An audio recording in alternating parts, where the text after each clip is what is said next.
up, doll collectors, hobbyists, fabs, and besties? I'm Toya, an adult doll collector. Welcome to my miniverse. It's the holiday season, so I thought it would be fun to make our own stockings this year. But not miniature ones. Say what now? Human-sized stockings. That aren't actually stockings. What? To the craft table. Today, we are going to make Christmas stockings that hopefully look like doll beds. Since Christmas stockings always kind of reminded me of doll sleeping bags anyway, let's embrace the idea and add a few pillows. For this project, I'm using felt. I bought it by the yard at Michael's so I can make a slightly larger rectangle than buying it as a pre-cut sheet. And for me, it turned out to be a little less expensive. I'm also using white flannel and a contrasting fabric. I'm going with more flannel. I like this plaid, but this one matches my house a little more. I used paper to plan out my design. So this is kind of the idea. It's a rectangle with a pocket in the front. After a little trial and error, I thought it was best to keep it simple. And this is just a starting point. We'll make changes as needed. Let's bring in a doll for size. I'm thinking 14 inches is probably good, and maybe about 10 inches wide. Grab the felt, measure over 10.5 inches, and up 14.5. Cut it out. I'm giving myself a 1/4 inch seam allowance, but if you want a 1/2 inch, just cut it at 15 by 11. I place my doll on top to make sure we like the size. And yeah, I think that'll work. I use the felt as a pattern to cut a piece of flannel the same size in the plaid and in white. And this is going to be our mattress, but now let's set them aside and cut out the cover. I measure a piece of felt to 12 3/4 inches by 10.5, then cut it out. Then again, use it as a pattern on the flannel to cut a rectangle in plaid and in white. Stack the two flannel pieces on top of each other, so it's good side to good side. Add the felt on top and sew a straight line along the top edge, using a sewing machine or a needle and thread. I'm using a sewing machine just because it's a little faster. However, these fabrics are easy to sew by hand with a straight stitch. Now let's flip it between the two layers of flannel so that the felt is on the inside, giving us a neat edge at the top. I plan on folding this back to make our top covers. And when we add the mattress, this will create a nice amount of bulk. So I did a quick test run to see if my machine could handle it, and it didn't have a problem. Now that I have my top edge done, I'm going to iron it flat. And just to keep everything where I want it, I'm going to sew a line going all the way around the edge, then fold over the top and iron it flat. Now let's set this aside and make two pillows. I cut 2 pieces of felt to 3 by 4 inches. Place them onto the flannel and cut 2 per pillow.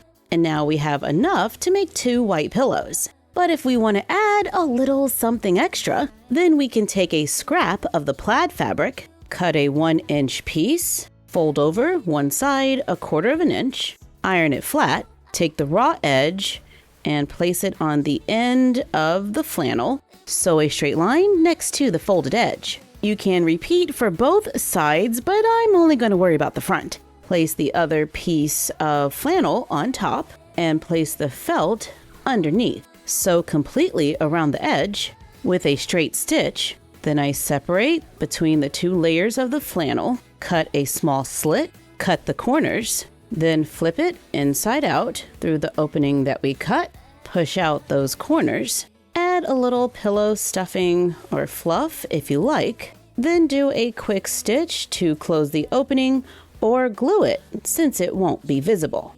Repeat for the second pillow and hopefully they're about the same size. I cut a 2 by 7 inch rectangle of plaid, fold over the sides about 1/4 inch and iron them down on both sides, then fold it in half and sew 2 lines on both sides.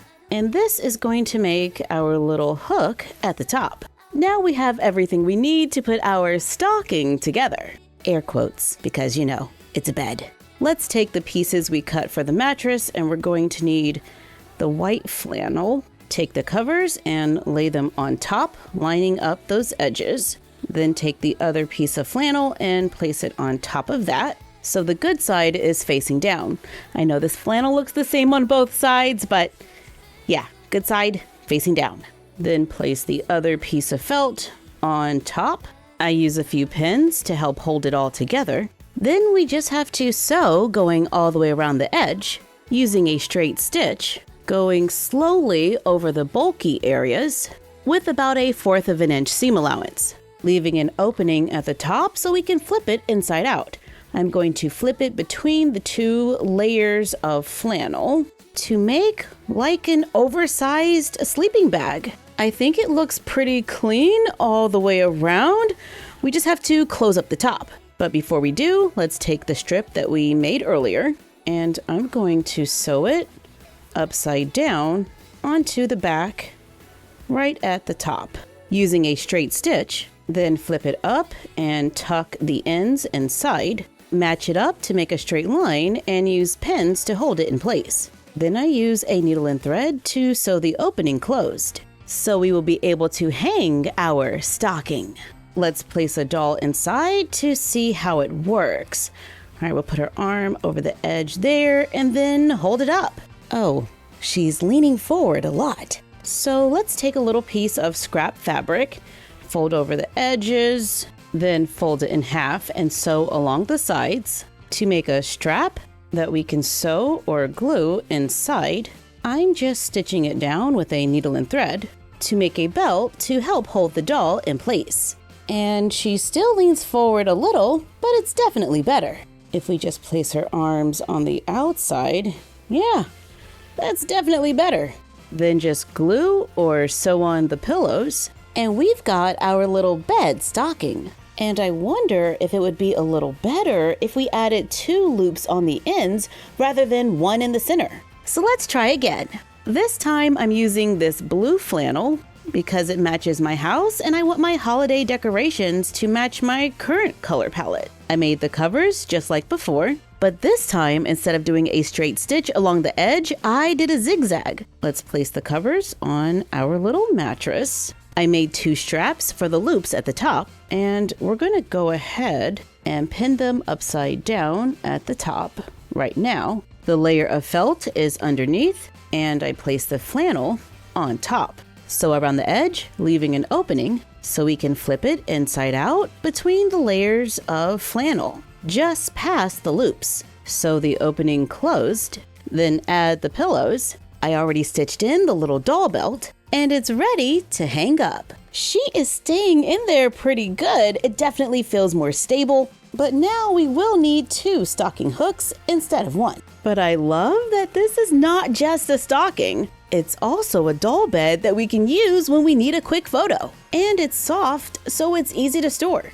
We can just flip the loops in the back, and we're good to go. We can add on to our little stocking bed by making a few throws. We can place it in the stocking as a little surprise. For a homemade stocking stuffer, I only know a couple of basic crochet stitches, so this is a good time to practice and try to get better since doll blankets don't have to be that big. But now we have a nice little themed accessory that we can store inside of our stocking bed or bed stocking. Another stocking stuffer idea could be a plush keychain. Plush keychains are very popular right now. I got this one at Miniso. It's a Miffy keychain that we can use as a keychain or as a little stuffed animal for a doll. Speaking of animals, surprise boxes could be fun stocking stuffers. This one was $5.99 at Miniso, and it looks like we're getting a cat whose head might be able to move. We can place it in the stocking,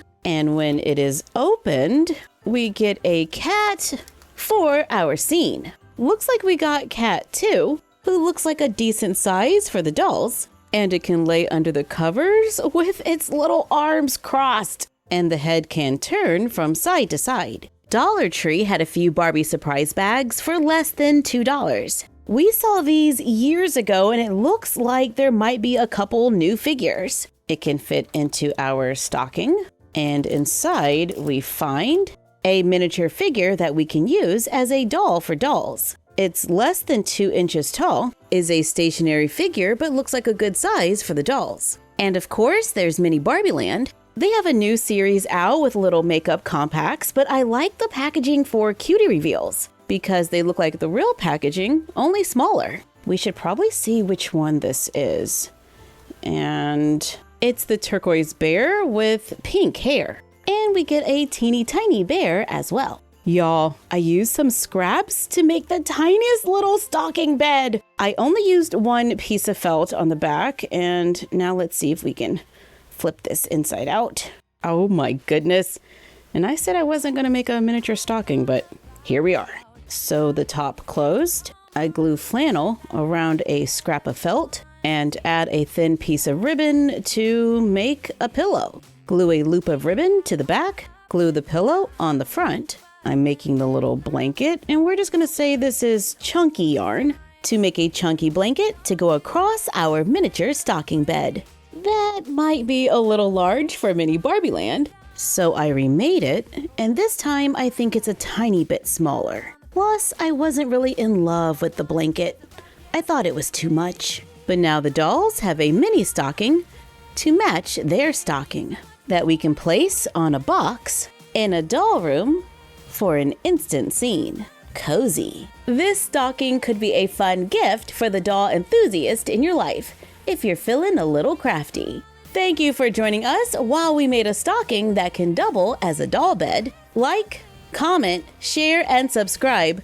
Don't forget to ring the bell and follow us on Instagram and YouTube at MyFroggyStuff and Bella of MyFroggyStuff on Instagram. And we will see you next time. Bye!